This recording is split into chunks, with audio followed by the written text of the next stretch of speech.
Muy buenas tardes. El día de hoy vamos a hablar sobre la profilaxis de las infecciones bacterianas. Las infecciones representan una de las complicaciones más frecuentes y más peligrosas en la práctica médica, especialmente en el ámbito quirúrgico y en pacientes con condiciones especiales. Para reducir este riesgo, la medicina ha desarrollado estrategias preventivas, entre ellas la profilaxis antibiótica. Vamos a explicar este tema en las siguientes diapositivas. ¿Qué es la profilaxis? La profilaxis es el conjunto de medidas farmacológicas o higiénicas que se aplican de manera anticipada con el objetivo de prevenir la aparición de una enfermedad o complicación antes de que ésta se manifieste. En el caso específico de la profilaxis antibiótica, esta se refiere a la administración controlada de antibióticos en situaciones de riesgo elevado, con el fin de impedir que los microorganismos patógenos se establezcan en el organismo.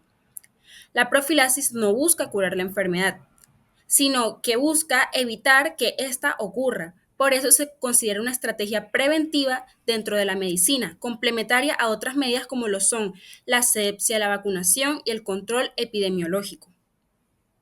Un ejemplo de profilaxis podría ser cirugía cardíaca con prótesis valvular. Antes de realizar la intervención quirúrgica se administra un antibiótico, como por ejemplo la cefazolina, esta con el objetivo de reducir el riesgo de infección en el sitio quirúrgico y prevenir una endocarditis bacteriana. El antibiótico no se está dando porque el paciente tenga una infección, sino para prevenir que ésta se dé. Es importante diferenciar lo que es la profilaxis y el tratamiento antimicrobiano.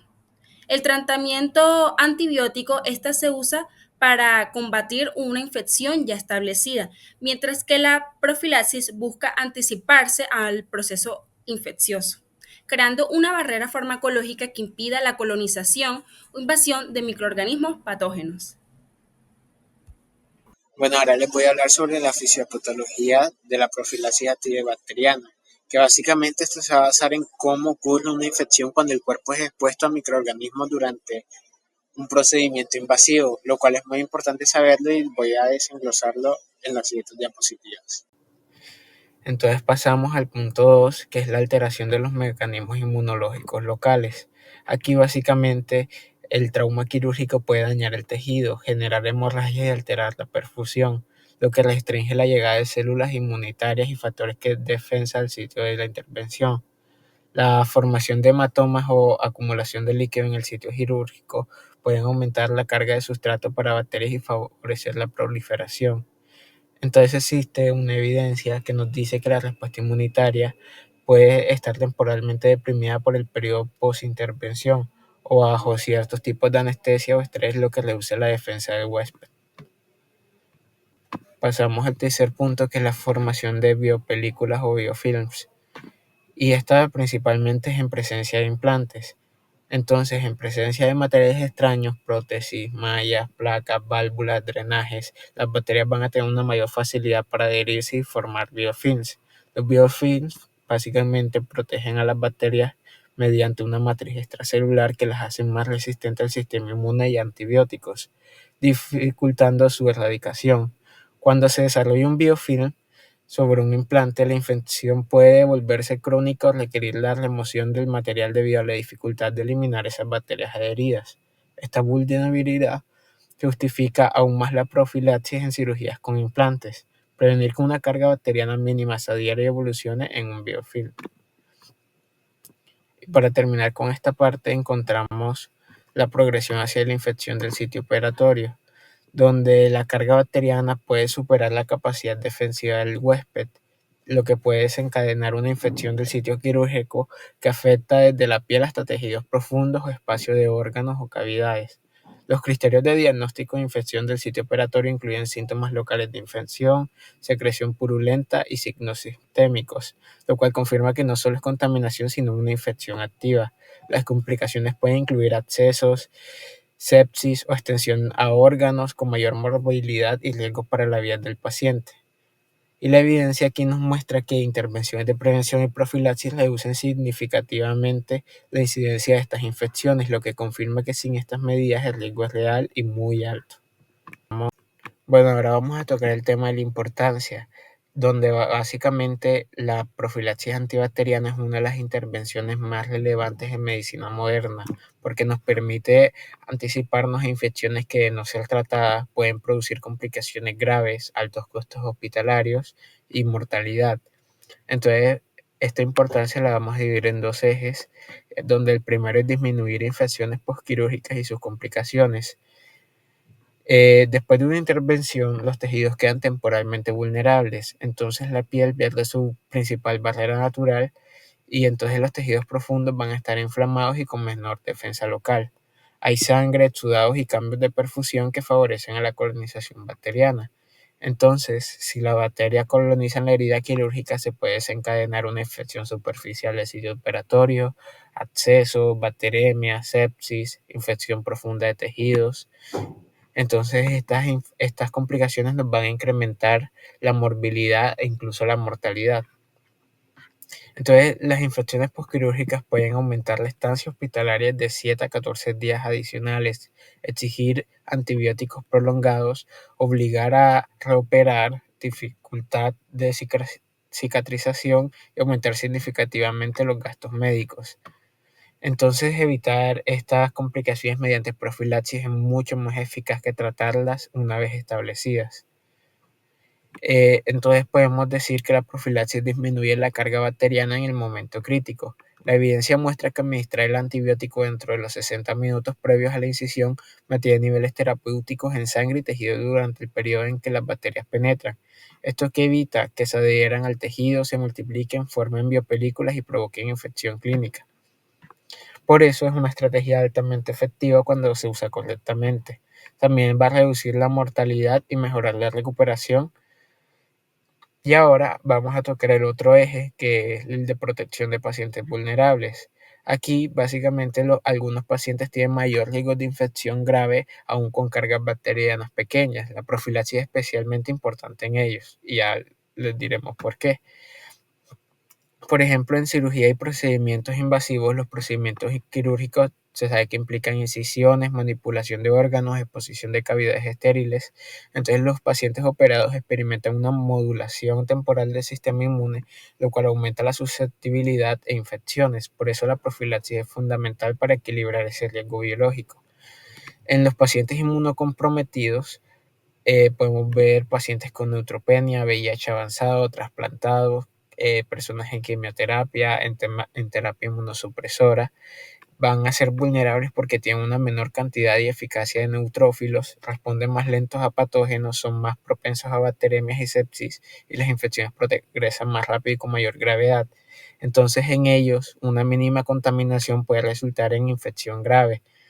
Y aquí entra la profilaxis que reduce estas probabilidades y protege al paciente de complicaciones serias.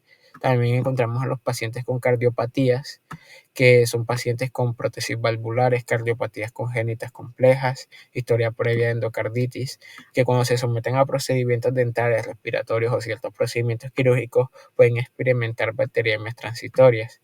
Entonces, en profilaxis, los microorganismos comunes pueden colonizar las válvulas cardíacas, se forma vegetación, se genera endocarditis infecciosa.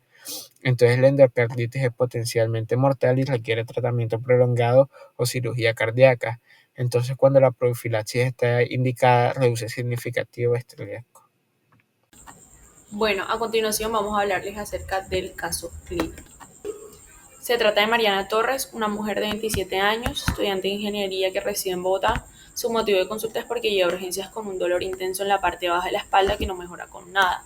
En la enfermedad actual, el dolor inició de forma súbita, deslocalizado en el flanco izquierdo, con una intensidad de 9 a 10 e irradiaba la ingle. Se acompaña de náuseas sin vómitos, niega fiebre, disuria o hematuria visible. En urgencias deciden realizarle una ecografía renal que muestra un cálculo de 7 milímetros en el ureter distal izquierdo. Al uroanálisis se encuentran leucocitos de 10 a 15 por campo, nitritos positivos y bacteriuria leve.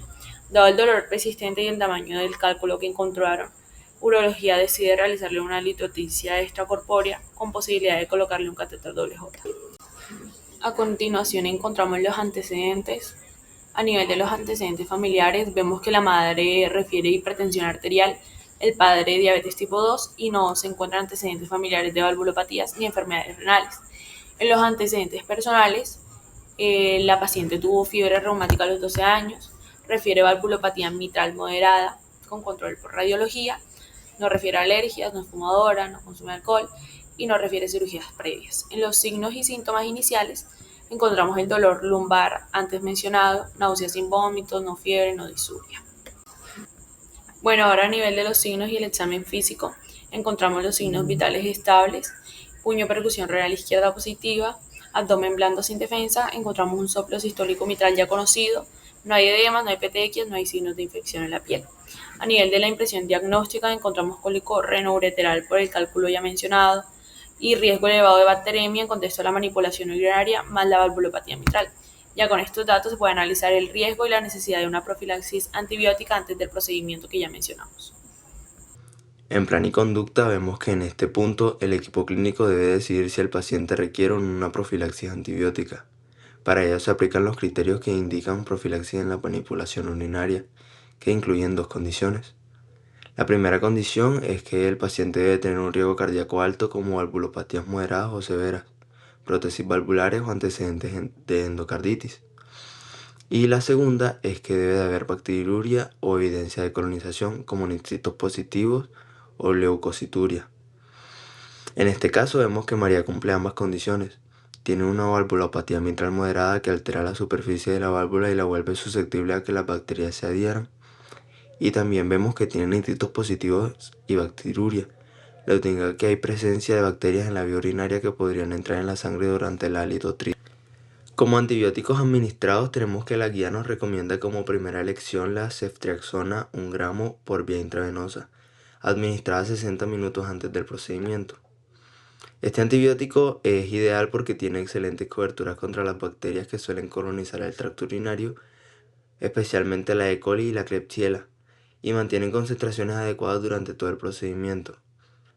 La decisión de dar profilaxis no es opcional porque en un paciente con valvulopatías la posibilidad de que una bacteremia evolucione en una endocarditis infecciosa es significativa y es potencialmente mortal.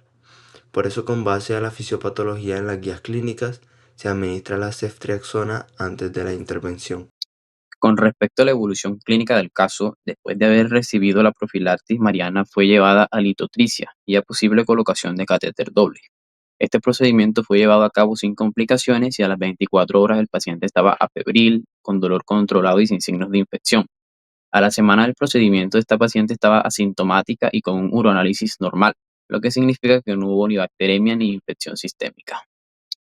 ¿Por qué era esencial la profilaxis? Cabe resaltar que si no se hubiera administrado la profilaxis, la paciente habría estado en un riesgo real de desarrollar una endocarditis infecciosa, ya que la paciente tenía una valvulopatía mitral y una bacteriuria previa.